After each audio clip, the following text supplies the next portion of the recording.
2월 첫 주를 맞아 아버지 앞에 예배드리기 위해서 나오신 여러분들 예수님의 이름으로 환영합니다. 요즘 아침 햇살이 좀 따스합니다. 그래서 특별시 내립재에 있는 정원이나 베란다에 앉아서 성경을 읽거나 또 글을 쓰는 것이 유익하지 않을까 그런 생각을 해봤습니다.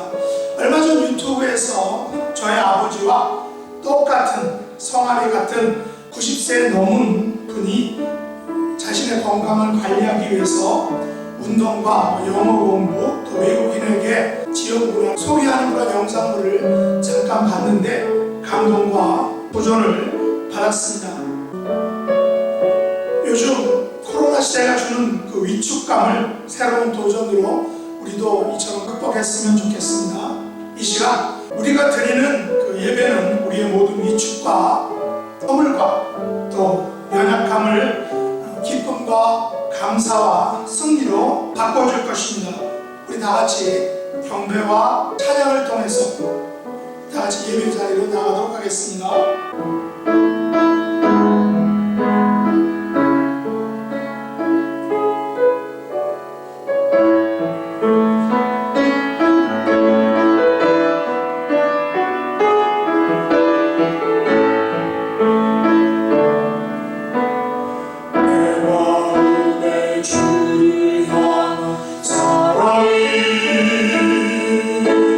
나의 말에 주가 주신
2월 한 달을 우리에게 허락해 주신 것을 감사합니다.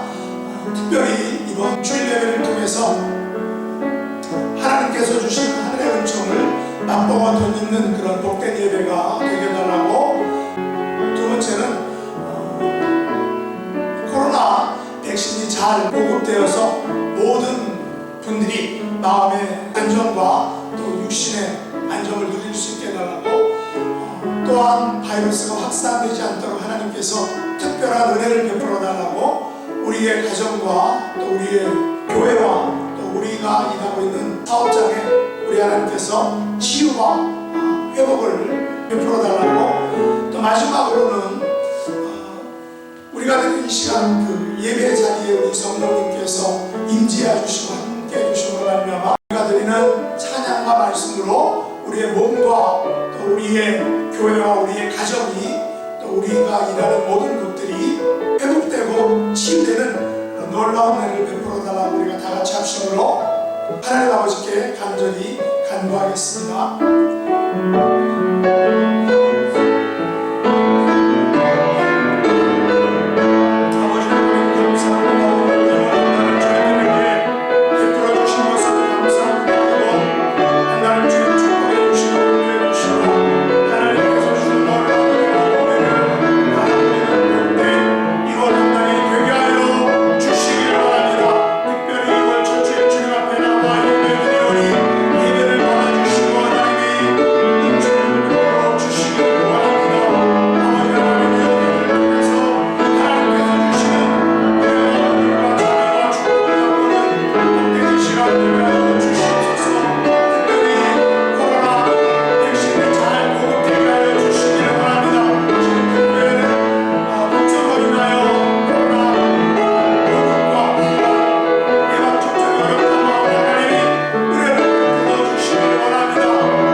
부르짖는 소리를 들으소서. 내가 주께 기도하나이다.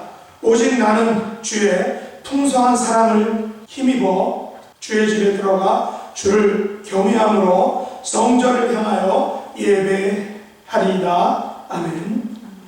전능하사 천지를 만드신 하나님 아버지를 내가 믿사오며 그 외아들 우리 주 예수 그리스도를 믿사오니 이는 성령으로 잉태하사 동정녀 마리아에게 나시고 본디오 빌라도에게 고난을 받으사 십자가에 못 박혀 죽으시고 장사한 지 사흘 만에 죽은 자 가운데서 다시 살아나시며 하늘에 오르사 전능하신 하나님 우편에 앉아 계시다가 저리로서 산 자와 죽은 자를 심판하러 오시리라. 성령을 믿사오며 거룩한 공회와 성도가 서로 교통하는 것과 죄를 사하여 주시는 것과 몸이 다시 사는 것과 영원히 사는 것을 믿사옵나이다. 아멘.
교회 소식 알려드리겠습니다. 오늘은 2월 첫째 주일입니다.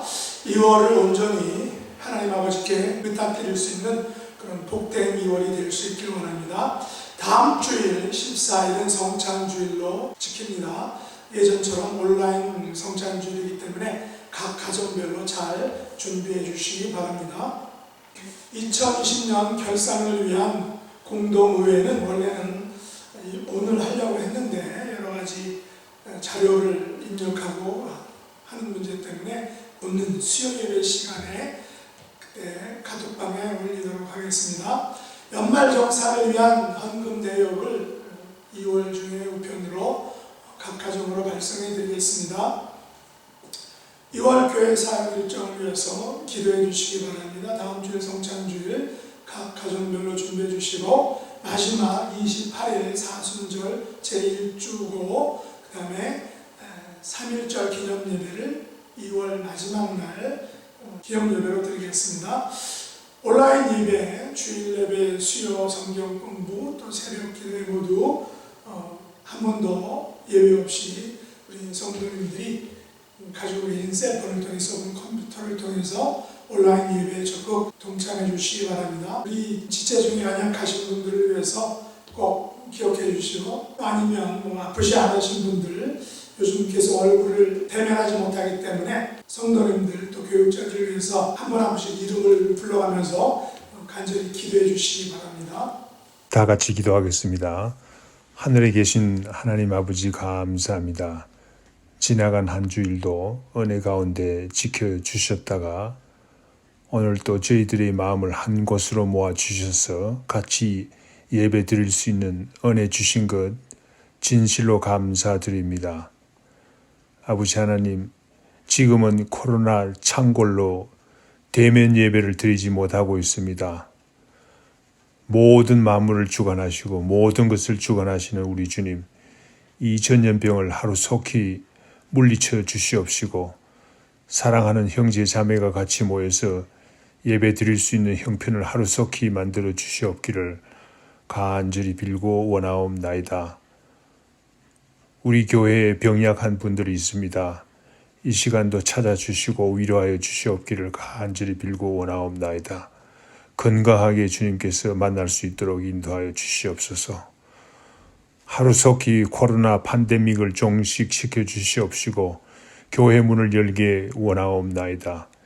2021년도에는 교회가 문을 열고 더욱 흥왕하게 하옵시고 다시 문을 열었을 때는 우리가 서로 사랑하고 서로 아끼며 서로 돌보는 귀한 교회가 되기를 원하옵나이다.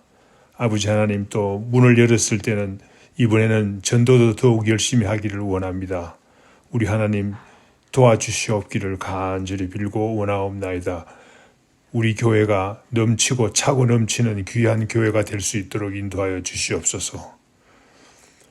오늘 말씀을 증거하실 우리 목사님에게 영육간의 강건함을 주시옵시고 말씀을 듣는 모든 성도님들도 큰 은혜 받고 한 마음으로 주님의 몸된 교회를 위해서 더욱 충성하게 하시옵기를 간절히 빌고 원하옵나이다. 또한 이 시간에 우리가 파송하고 후원하는 선교사님들 생각하고 있습니다. 기도하고 있습니다. 어려움을 극복하고 사명을 잘 감당하고 주님께 칭찬받는 귀한 선교사님들 되게 하옵소서. 정춘선 목사님, 선호관 선교사님, 장화경 선교사님, 이수진 선교사님, 정청옥 전도사님 모두 다 강건하게 인도하여 주시옵기를 간절히 빌고 원하옵나이다. 이 모든 말씀 예수님 이름으로 기도드립니다. 아멘.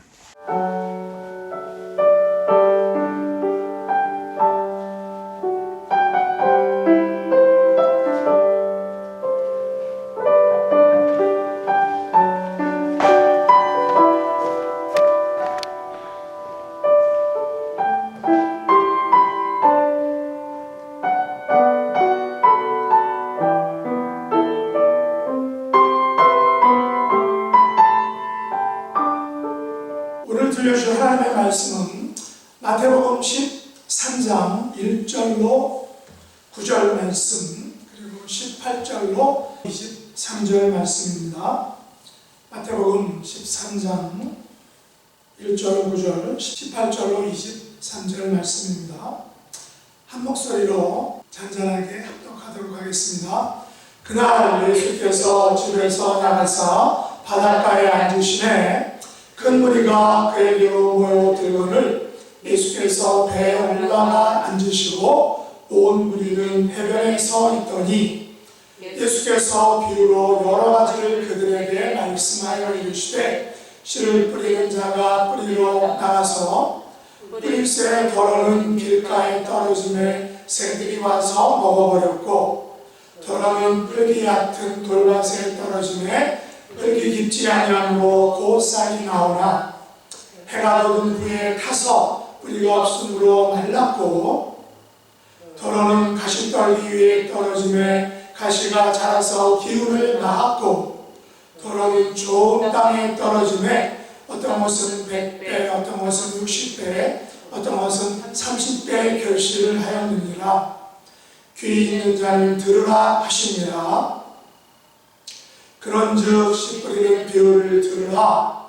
아무나 천국 말씀을 듣고 깨닫지 못할 때는 악한 자가 와서 그 마음에 뿌려진 것을 빼앗나니 이는 곧 길가에 뿌려진 자요 돌밭에 뿌려졌다는 것은 말씀을 듣고 즉시 기쁨으로 받되 그 속에 뿌리가 없어 잠시 견디다가 말씀으로 말미암아 환난이나 박해가 일어날 때에는 곧 넘어지는 자요 가시떨기에 뿌려졌다는 것은 말씀을 들으나 세상의 염려와 재물의 유혹의 말씀이 막혀 결실하지 못하는 자요 좋은 땅에 뿌려졌다는 것은 말씀을 듣고 깨닫는 자니 결실하여 어떤 것은 100배, 어떤 것은 60배, 어떤 것은 30배가 되느니라 하시더라. 아멘.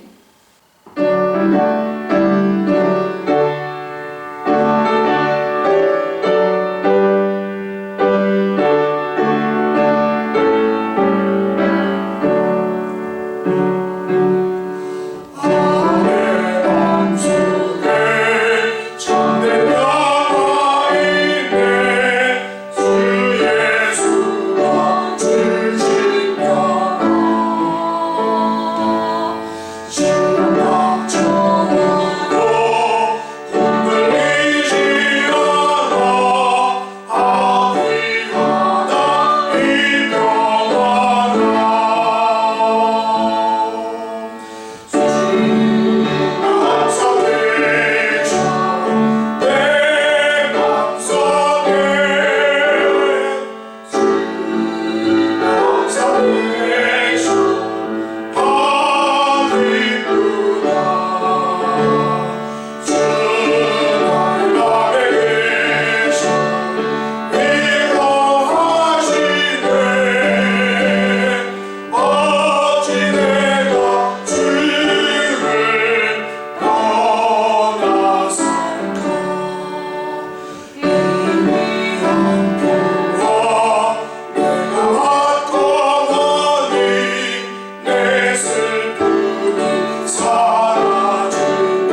오늘 함께 나눌 말씀의 제목은 옥토의 하나님 나라입니다.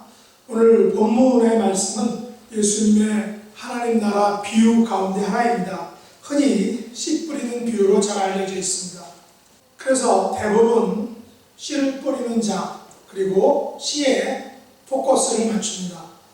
우리가 전에 사용했던 개역 한글판 성경에는 본문에 대한 제목이 씨 뿌리는 비유라고 이렇게 달려 있습니다. 하지만 우리가 요즘에 보는 개역 개정판 성경에는 예전 제목과는 다르게 네 가지 땅에 떨어진 비유라는 제목으로 땅이라는 것에 초점을 맞춰서 제목을 달았습니다. 이것은 예수님의 씨 뿌리는 비유의 핵심이 씨 뿌리는 자나 혹은 씨에 있는 것이 아니라 그 씨가 떨어진 땅에 있다라는 사실을 우리에게 알려줍니다. 그래서 저도 오늘 설교 본문의 제목을 옥토의 하나님 나라라고 이렇게 정한 것입니다. 저는 여러분이 아시는 것처럼 경기도 용인 모현에서 시골에서 태어났습니다. 지금도 행정구역상으로는 경기도 용인시 처인구 모현면이라고 이렇게 하지만 시골입니다. 그래서 저도 초등학교, 중학교 때는 거의 전업 농부처럼, 그리고 고등학교와 대학원 때는 방학 때만 일하는 아르바이트 농부처럼 부모님의 일손을 도와드리곤 했습니다. 논농사, 밭농사가 많았었는데 딸기, 수박, 참외, 배추, 무, 파, 당근 이런 것들을 밭농사를 짓고 또 논농사로는 주로 쌀이죠. 그래서 쌀을 재배했는데 요즘은 쌀농사도 트랙터를 통해서 그 모종하는 것부터 관리하는 것, 그리고 그것을 거두는 추수까지 모두 트랙터로 하기 때문에 어렵지 않습니다. 하지만 예전에는 일일이 다 그것을 감당했기 때문에 어려운 것을 우리가 알 수 있습니다. 특별히 저의 농사 경험 중에 당근과 파를 심는 과정이 오늘 씨 뿌리는 비유 과정과 비슷한 것을 알 수 있습니다. 하지만 성경에 나오는 파종법과 제가 경험했던 파종법과는 다른 것을 알 수 있는데 역시 땅의 차이였다는 것입니다. 예수님 시대, 성경 시대는 어떤 땅이었습니까? 1세기 이스라엘의 밭들은 좁고 길게 생겼습니다. 울타리도 없는 작은 길로 둘러싸여 있다는 것이죠. 그래서 농부는 씨를 담은 자루를 옆구리에 차고 씨앗을 한 줌 집어서 이렇게 넓게 흩뿌리는 거였습니다. 이것은 넓은 땅에 골고루 씨앗을 뿌릴 수 있지만 씨앗들은 여러 종류의 땅에 뿌려졌다는 것입니다. 예수님의 비유에 의하면 그래서 길가에도 떨어지고 또 돌밭에도 떨어지고 가시떨기에도 떨어지고 또 좋은 땅에도 떨어져서 뿌려졌다라는 것입니다. 하지만 제가 파를 파종할 때 파씨를 뿌렸던 경험은 그렇지 않습니다. 먼저 아버지께서 밭을 갈고 그 밭 가는 방식도 예전에는 서로 했지만 나중에는 경운기 그리고 요즘에는 트랙터로 합니다. 그 밭 가는 원리와 방법이 있다는 것이죠. 그래서 이제 아버지가 밭을 예쁘게 갈면 저는 그 어떤 도구를 통해서 그 일구어진 밭이랑을 파종할 수 있게 그렇게 평평하게 만듭니다. 그리고 그 평평하게 만든 곳에 씨를 뿌릴 오목한 작업을 이렇게 냅니다.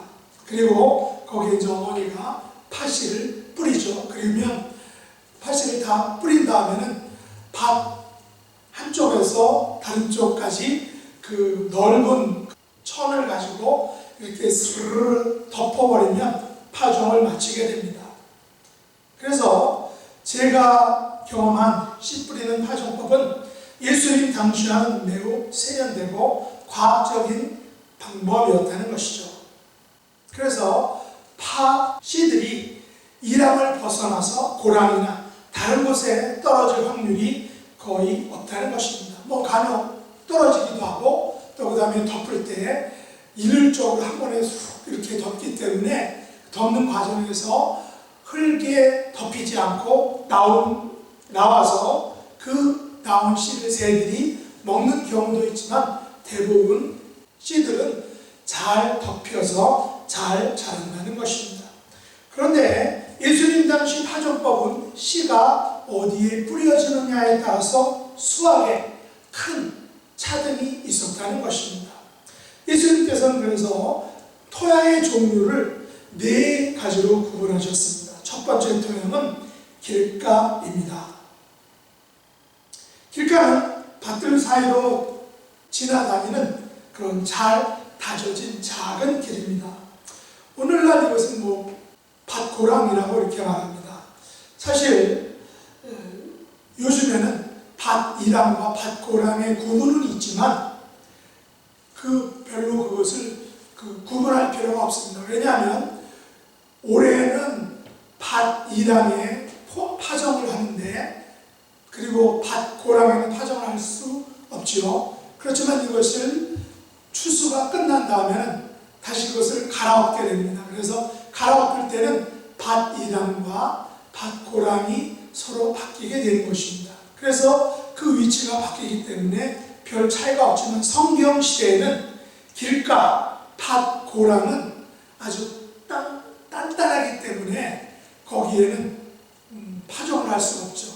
그래서 어떤 면에서는 한 번 길가, 한 번 밭고랑은 계속해서 밭고랑으로 남을 수밖에 없었다는 것입니다. 왜냐하면 그 밭고랑에는 쟁기질을 하지 않죠. 사람들이 걸어다녀서 단단해집니다.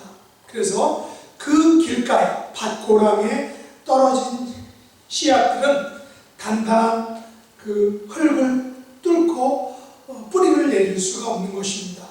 그래서 그곳에 길가에 떨어진 채로 있다가 발에 밟히거나 새들에 의해서 먹히게 됩니다. 이곳에 떨어진 씨앗들은 그런 의미에서 싹을 틔울 기회조차 얻지 못하는 것입니다. 두 번째 토양은 돌밭입니다. 여기서 돌밭은 넓적한 돌이나 자갈밭을 의미하는 것이 아닙니다. 여기서 돌밭은 밭 아래에 흙이 얇게 덮여있는 안반을 의미합니다. 안반이라는 것은 큰 돌덩어리죠. 그래서 쟁기 밑에 있는 이 커다란 안반은 쟁기질을 할 때 농부가 그것을 볼 수가 없습니다. 그리고 그 당시 쟁기의 날은 30cm 정도였기 때문에 안반이 깊이 들어있었기 때문에 그 쟁기가 안반을 터치할 수 없었다는 것입니다. 그래서 안반 위의 흙은 농작물이 성장하기에 충분한 수분을 머금지 않고 있다는 것입니다. 안반이 땅속의 수분과 또한 영양분들을 씨앗이 먹지 못하도록 중간에서 차단했던 것입니다. 이곳에 떨어진 씨앗들은 싹을 틔우지만 결국 수분의 부족으로 인해서 시들게 됩니다. 뿌리는 안반을 뚫고 내려갈 힘이 없기 때문이죠.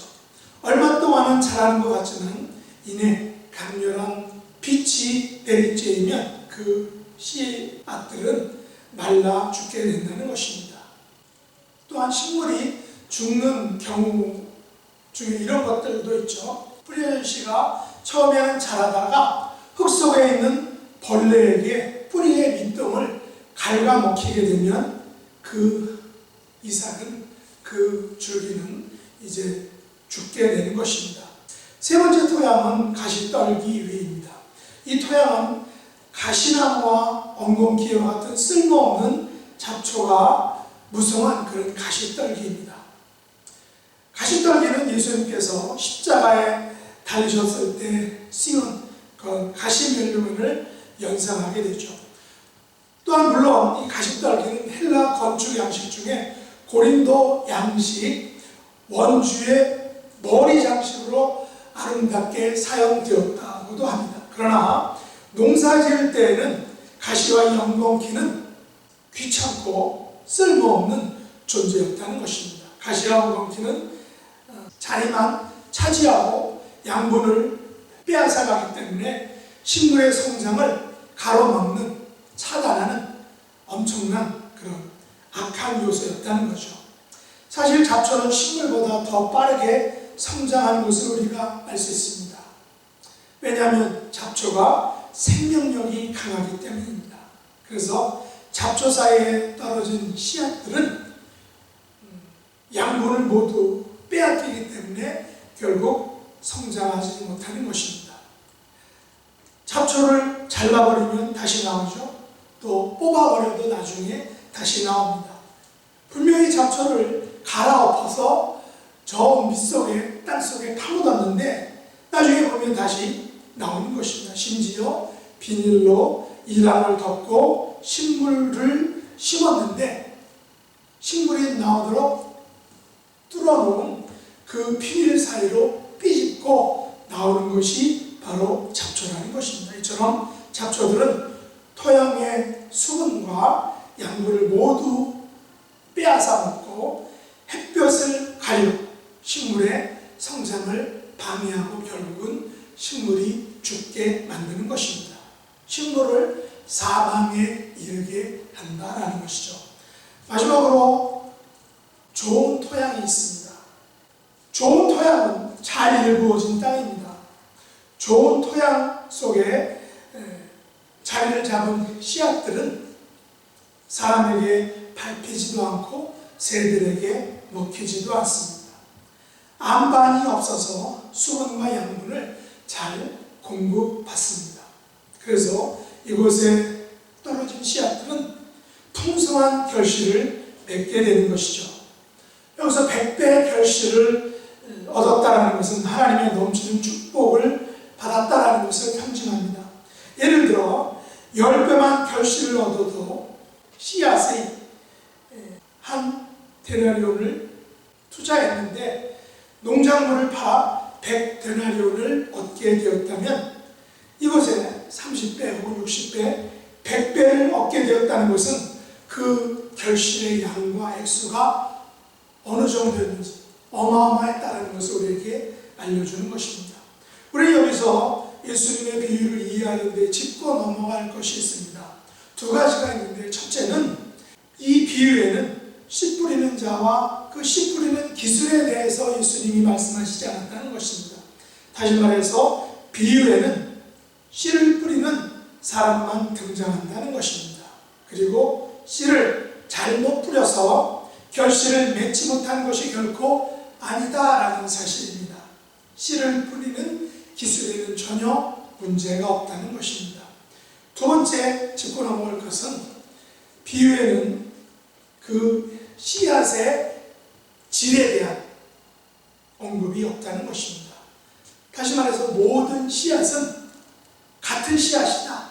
동일한 성능을 가지고 있다. 그래서 씨앗에는 문제가 없었다라는 것입니다. 그렇다면 무엇이 문제일까요? 바로 토양의 문제라는 것입니다. 그래서 예수님의 비유에 대한 해석이 필요했던 것입니다.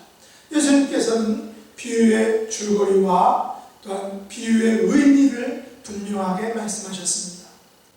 그래서 예수님께서 하신 그 비유의 핵심은 바로 네 가지 땅에 떨어진 씨의 비유의 핵심은 바로 9절 말씀인 것입니다.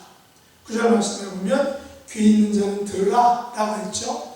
여기에 병행 구절이 누가복음 8장 8절인데 거기 보면 들을 귀 있는 자는 들을지어다. 이 말이 무슨 의미일까요? 이것은 주의를 기울여 믿는 마음으로 귀를 기울여 들어야 한다는 것입니다. 다시 말해서 우리가 어떻게 들을까를 삼가해야 한다는 것입니다. 예수님은 누가복음 8장 18절에서 이렇게 말씀하셨습니다. 그러므로 너희가 어떻게 들을까 스스로 삼가라. 누구든지 있는 자는 받겠고 없는 자는 그 있는 줄로 아는 것까지도 빼앗기리라. 씨 뿌리는 자의 비유는 씨를 뿌리는 자와 씨의 핵심이 있는 것이 아니라 뿌려진 토양에 있다는 것입니다. 토양이 가장 중요한 요소라는 것입니다. 다시 말해서 듣는 자의 반응에 따라 믿는 자와 믿지 않는 자로 나누어진다는 것입니다. 믿는 자는 진리를 구하고 발견할 것이지만 믿지 않는 자들에게는 비유가 진리를 더욱 깊숙이 숨겨버리는 그런 역할을 하게 된다는 것입니다. 다시 말해서 믿음을 가지고 들으면 열매를 맺게 되지만 믿지 않는 마음을 가지게 된다면 결코 열매를 맺지 못하게 된다는 것입니다. 그러면 여기서 예수님의 비유 해석을 살펴보겠습니다. 씨앗은 하나님의 말씀입니다. 여기서는 하나님 나라의 복음이겠죠. 그러나 씨 뿌리는 자의 정체는 정확히 알 수 없습니다. 사실 정체가 중요한 것이 아닙니다. 씨 뿌리는 자는 복음이나 하나님의 말씀을 퍼뜨리는, 전하는 사람입니다. 그리고 토양은 인간의 마음을 의미합니다. 다시 말해 이 비유는 말씀을 받아들이는 정도에 따라 인간의 마음을 네 가지 형태로 나누는 것입니다. 누가복음 8장 12절 말씀이 이것을 분명히 알려주고 있습니다. 거기 보면 길가에 있다는 것은 말씀을 듣는 자니 이에 마귀가 가서 그들이 믿어 구원을 얻지 못하게 하려고 말씀을 그 마음에서 빼앗는 것이요 라고 했습니다. 사람에게 있어서 마음은 어떤 것입니까? 마음은 하나님의 말씀이 뿌리를 내려야 하는 곳입니다. 그렇다면 씨 뿌리는 자의 비유는 준비된 정도가 각기 다른 마음에 대해서 이야기하고 있는 것입니다. 네 종류의 땅은 모두 똑같은 상태입니다. 모두 같은 공간에 있기 때문이죠. 단지 토양의 차이를 구분하는 것은 열매를 맺기에 적합한 상태의 토양인지 아니면 적합하지 않은 상태의 토양인지에 달려있다는 것입니다. 씨는 완전하고 영원히 변하지 않습니다. 영원히 변하지 않습니다. 씨는 몇 년, 몇백 년, 몇천 년이 지난다 할지라도 그 씨앗이 환경이 맞으면 발하게 되는 것이죠.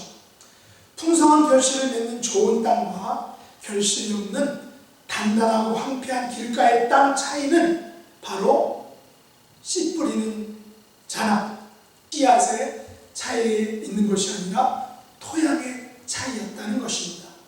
그렇다면 말씀을 받는 자의 반응이 마음의 상태에 달려있다는 것입니다. 말씀을 올바로 받아들이면 열매를 맺게 된다는 것입니다. 하나님의 말씀이 듣는 자의 마음 속에서 열매를 맺을 수 있는지의 여부는 궁극적으로 그 사람의 마음 상태, 마음의 토양에 달려있다는 것입니다. 그런 의미에서 씨 뿌리는 자의 비유에 등장하는 이 네 가지의 토양은 인간의 네 가지의 마음 상태를 의미한다라는 사실입니다. 첫째로 길가의 마음은 길가와 같은 마음입니다. 예수님의 해석에 의하면 길가에 뿌려진 자는 천국 말씀을 듣고 깨닫지 못하는 자입니다.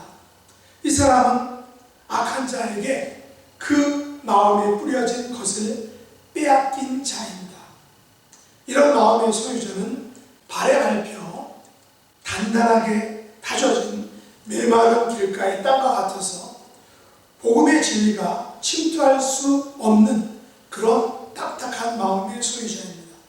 이런 마음은 불신앙과 죄를 사랑하는 성향으로 마음을 돌처럼 단단하게 만들어서 진리가 뿌리를 내리지 못하게 만듭니다.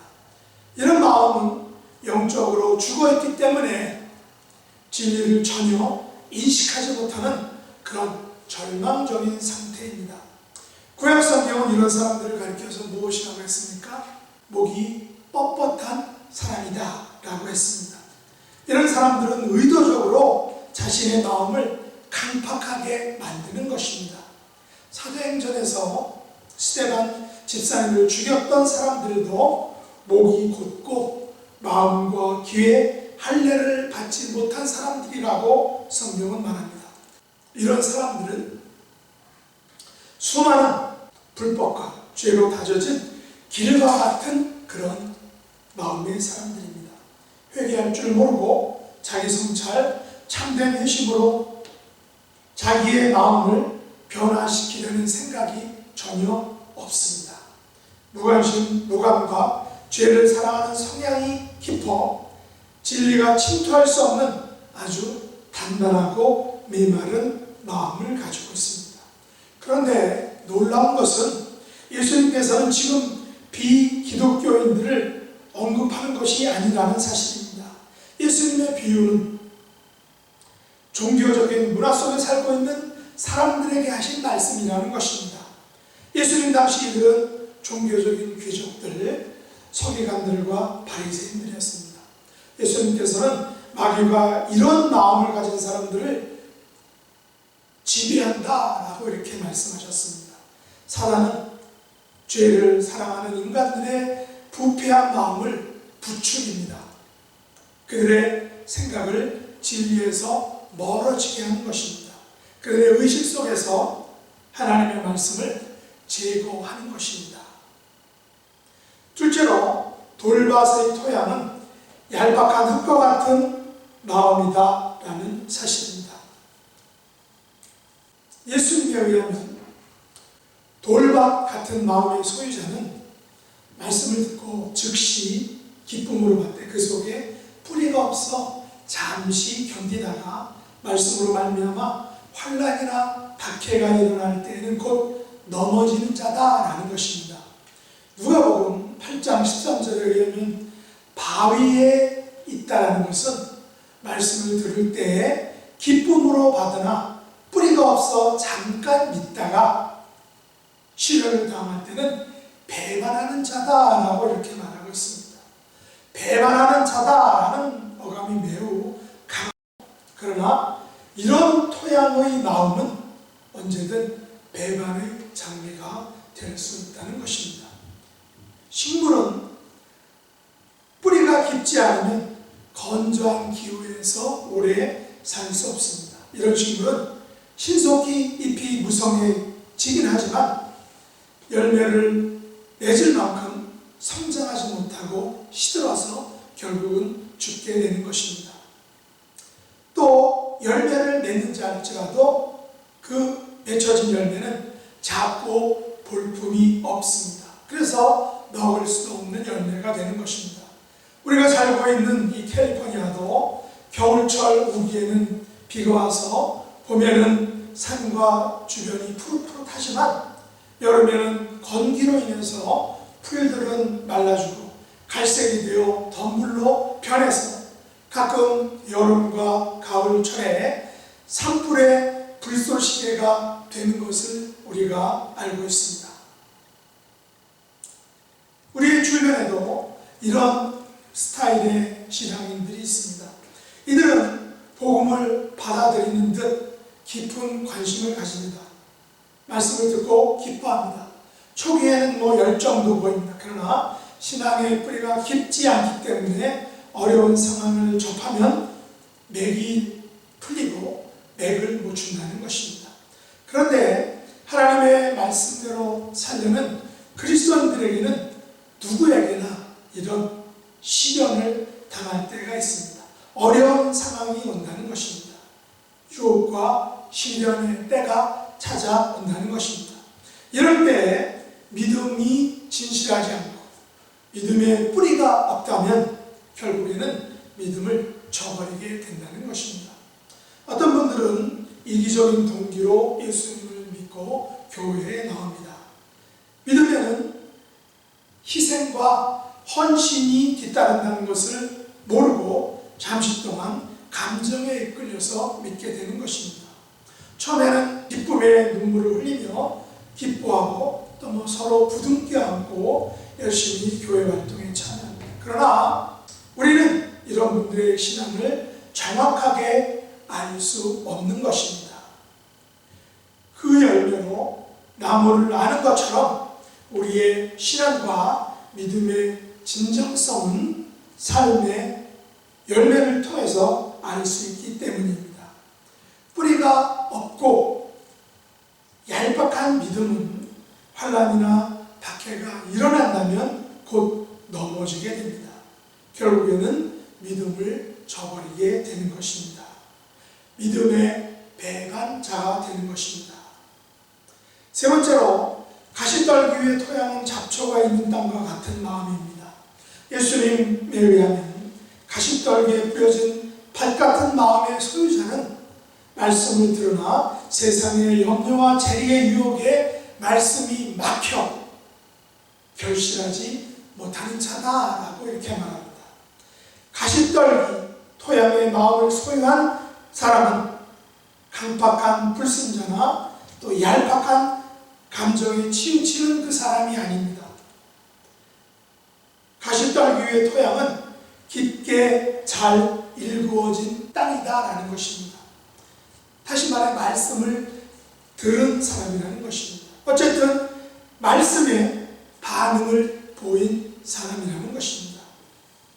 그러나 그 땅에는 온갖 종류의 불순한 식물들이 공존해서 존재하고 있습니다. 이런 토양에는 이미 잡초가 땅 속에서 싹을 움키우고 있을 것입니다. 잡초 사이에 뿌려진 씨도 싹을 키웁니다. 그래서 씨앗과 잡초와 가시가 함께 자라는 것입니다. 어쩌면 잡초는 좋은 씨보다 더 강하고 또 더 빠르게 성장할 것입니다. 그러나 이런 마음을 소유한 사람은 하나님의 말씀을 낯선 객처럼 생각하게 됩니다. 이런 마음의 소유자들은 세상을 너무 사랑합니다. 그래서 세상 없이는 못 살아 라고 이렇게 노래를 부르는 것입니다. 이들은 세상의 염려와 재물에 매우 집착합니다. 예수님에 의하면 이들은 두 마음을 품은 사람입니다. 그러나 이들은 재물의 유혹에 말씀이 막혀 결실하지 못하게 된다는 것입니다. 말씀보다는 재물을 선택하는 것입니다. 사실 세상의 재물과 쾌락을 사랑하는 것보다 이 복음의 진리를 거스르고 가로막는 것은 이 세상에 없을 것입니다. 그래서 야고보 사도는 세상과 벗된 것이 하나님과 원수되게 한다라고 이렇게 말했습니다. 이처럼 잡초와 가시떨기는 우리가 가진 이기심과 부패한 욕망과 그리고 이 세상을 지배한 그 거룩하지 못한 그 신념들을 의미하는 것입니다. 이런 가치들과 세계관에 사로잡힌 사람에게 하나님의 말씀은 결국 질식되고 마는 것입니다. 이것들이 하나님의 말씀을 질식시켜 버리는 것입니다. 물론 물질적인 부나 쾌락 그 자체가 악한 것은 아닙니다. 하나님께서는 물질과 세상의 각종 즐거움들을 누릴 수 있는 특권과 그런 축복을 허락해 주셨습니다. 우선순위를 바꾸지 않는다면 하나님께서 주신 이런 부와 쾌락은 하나님의 은혜로운 선물일 것입니다. 그러나 문제는 그것들을 하나님보다 더 사랑한다는 것입니다. 우선순위를 바꾸어 버리는 것입니다. 영적인 축복보다 일시적이고 세상적인 그 축복을 더 귀하게 여기는 것은 명백한 죄다라는 것입니다. 이와 같은 사람의 대표적인 예가 바로 부자 청년이었습니다. 성경은 이 청년이 재물이 많음으로 말씀을 듣고 근심하여 갔다라고 말하고 있습니다. 이 청년이 어디로 갔습니까?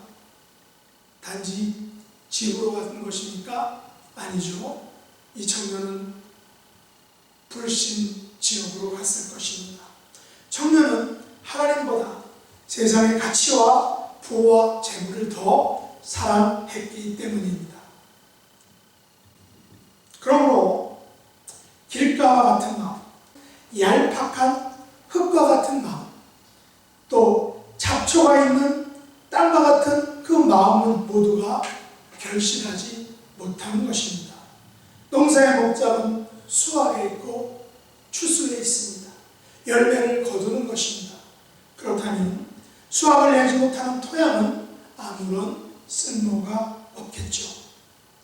단단하게 굳어있는 길가의 토양은 영원토록 단단한 상태로 계속될 것입니다.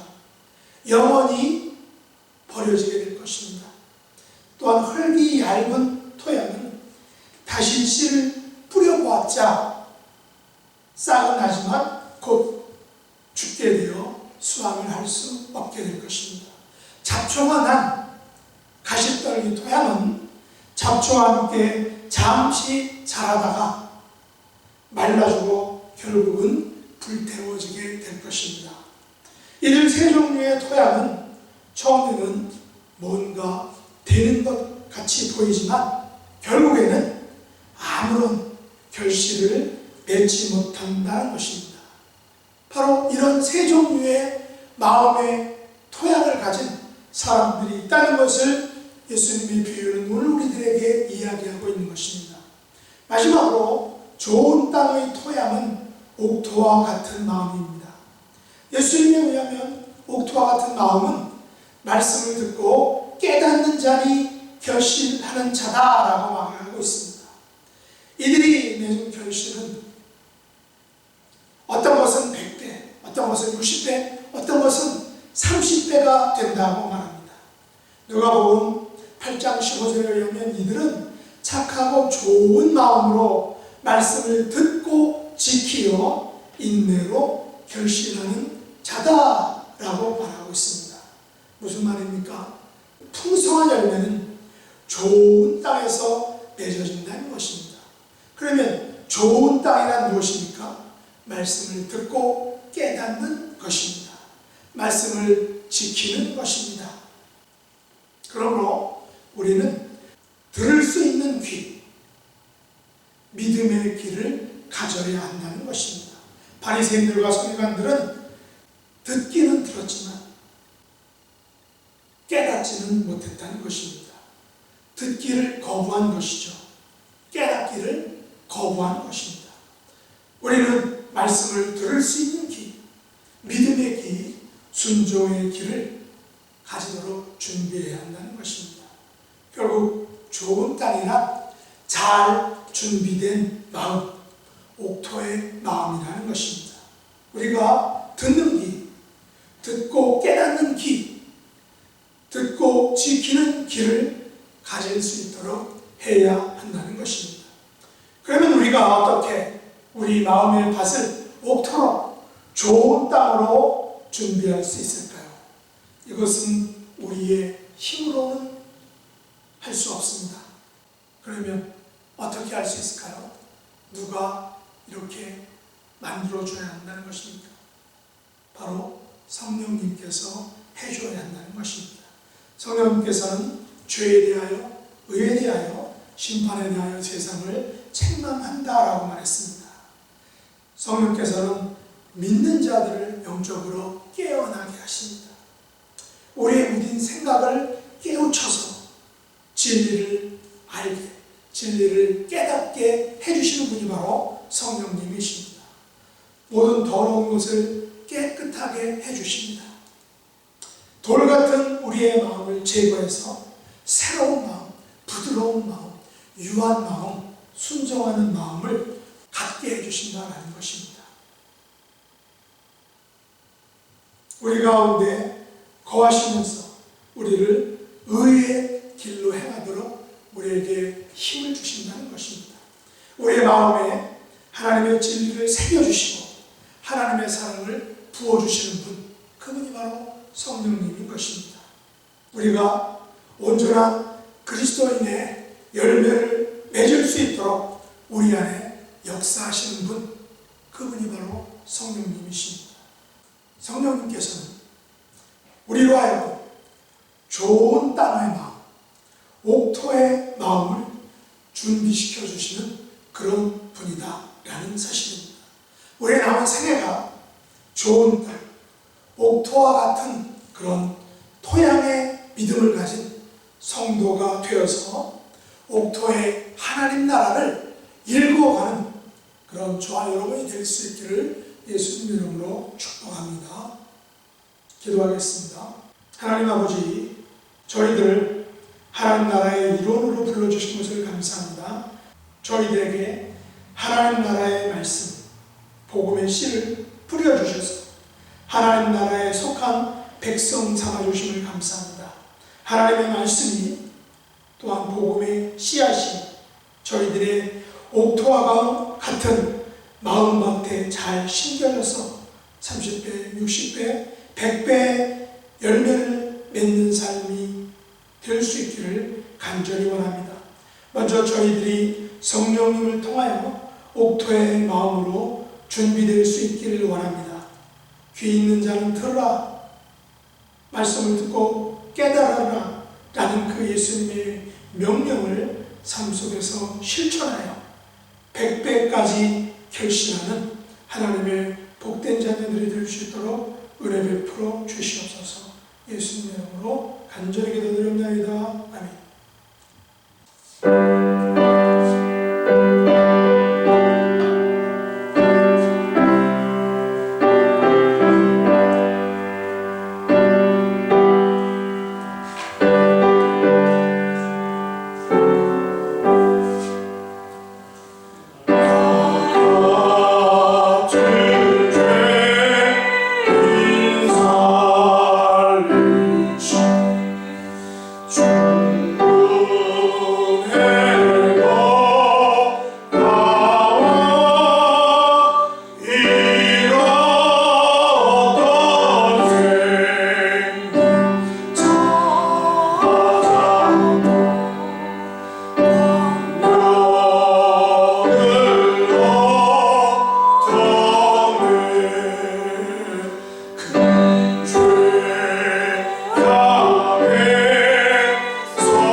하나님 아버지, 12달 중에 두 번째 달을 맞게 하심을 감사합니다.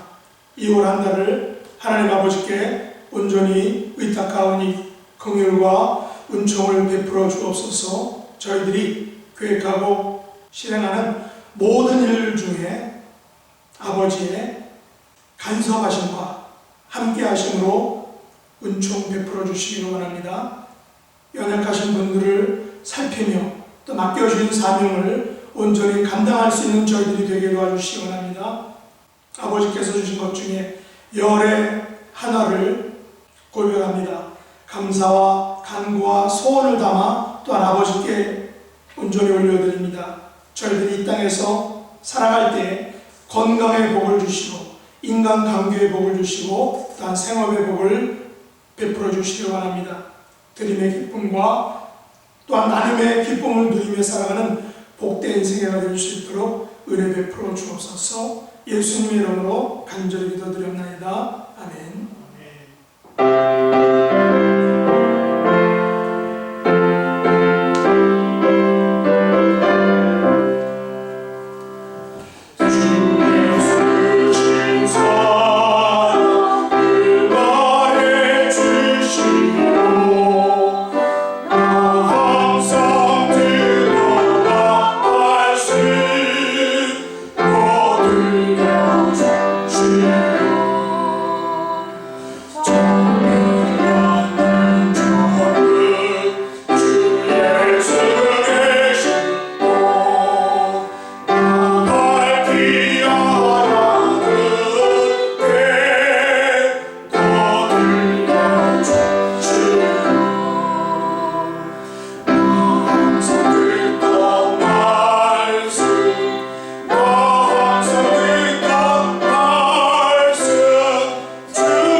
옥토와 같은 마음밭을 준비하여 30배, 60배, 100배 열매를 맺기를 소원하는 하나님의 백성들 머리 위에 지금부터 영원토록 함께 있을지어다. 아멘.